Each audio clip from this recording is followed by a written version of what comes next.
గణతంత్ర దినోత్సవం సందర్భంగా సత్యవేడు పోలీస్ స్టేషన్లోనూ మరియు అదేవిధంగా సత్యవేడు సర్కిల్ ఆఫీస్ నందు నాగాస్టింగ్ చేయడం జరిగింది.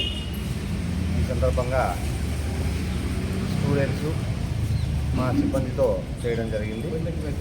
మన భారతదేశం యొక్క విశిష్టత, అదేవిధంగా రాజ్యాంగం యొక్క విశిష్టత గురించి, ఈ గణతంత్ర దినోత్సవం వేడుక గురించి అక్కడ అందరికీ కూడా వివరించడం జరిగింది. అదేవిధంగా వచ్చే గణతంత్ర దినోత్సవం రోజుకి మా టార్గెట్స్ అನ್ನು మేము కొన్ని పెట్టుకున్నాం. ఈ సందర్భంగా డిపార్ట్మెంట్లో పబ్లిక్లో మంచి సైబర్ క్రైమ్స్ పట్ల, తర్వాత డౌరీ కేసెస్ పట్ల, ఇలాగా చిన్న చిన్న వాటికి సూసైడ్ చేసుకునే దీని పట్ల, వీటన్నిటి పట్ల ప్రజల్లో అవేర్నెస్ తెచ్చి ప్రజలకు కొంచెం మంచి చేయాలనే ఉద్దేశాన్ని మేము ఒక టార్గెట్గా పెట్టుకున్నాం. అదేవిధంగా రోడ్ యాక్సిడెంట్ల గురించి కూడా, ఎందుకంటే ప్రజలు ప్రాణాలు ఇది, వాటిని తగ్గించాలని కూడా కంకణం కట్టుకున్నాం. ఈ విధంగా వచ్చే 26కు మేము కొన్ని టార్గెట్స్ పెట్టుకుని దాన్ని పూర్తి చేయాలని ఈ విధంగా కంకణం పూటాం ఈవేళ. Thank you. గణతంత్ర దినోత్సవ శుభాకాంక్షలు. అందరూ చెప్పినట్టు గణతంత్ర దినోత్సవంలో మనకి బ్రిటిష్ వారి నుంచి 1947 ఆగస్టు 15వ తేదీన మనకు స్వతంత్రం వచ్చిన మనకు ఒక రాజ్యాంగం లేదు.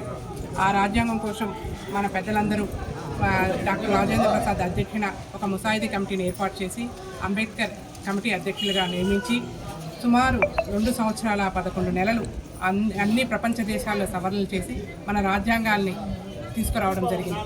ఆ రాజ్యాంగాన్ని అమలుపరిచి 1950 జనవరి 26వ తేదీన పార్లమెంట్లో ఆమోదించడం జరిగింది.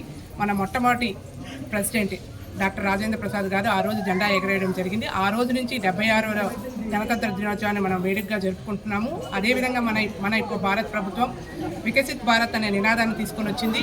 ఎందుకంటే అభివృద్ధి చెందిన దేశం నుంచి చెందుతున్న దేశం నుంచి చెందిన దేశంగా 2047 నాటికి 100 సంవత్సరాలు పూర్తి చేసిన నాటికి మనం చెందిన దేశంగా ఇంకా వృద్ధి చెందాలని ఈ నినాదాన్ని తీసుకొని వచ్చింది. దానికి మనమందరము, మనమే కాకుండా పిల్లలు అందరూ మన వంతు కృషి చేసి మనం చెందిన దేశంగా తీసుకురావాలని మనస్ఫూర్తిగా కోరుకుంటున్నాను.